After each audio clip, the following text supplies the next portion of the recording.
Paul Stefani was known as the weepy voice killer because every time he would attack, he would call police with this very whiny, high-pitched voice where he was crying and admit to what he had just done, and then he would beg to be stopped. On December 31st in 1980, Stefani beat a woman named Karen Potak so bad that she suffered a brain injury. He called police at 3 a.m. to report the attack, telling them where she was and said, "There's a girl hurt there." His next victim and first murder was Kimberly Compton on June 3rd, 1981.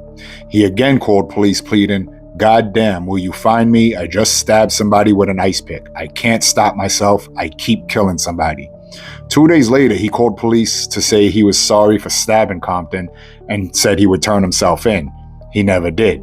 On June 6th, he called to say that the newspapers got some of the murder details wrong. 5 days later, he called again and said that he was sorry for what he did to Compton. His third victim was a woman named Kathleen Greenan, who was found dead at her home.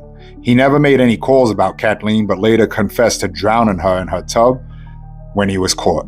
His fourth victim and third murder, his last murder, was a woman named Barbara Simons, who he met at a bar.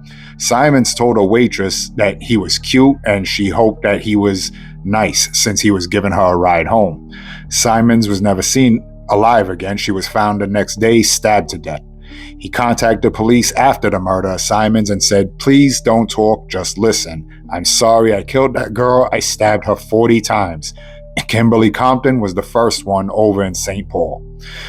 Stefani picked up a 19-year-old prostitute named Denise Williams on August 21st in 1982 in Minneapolis.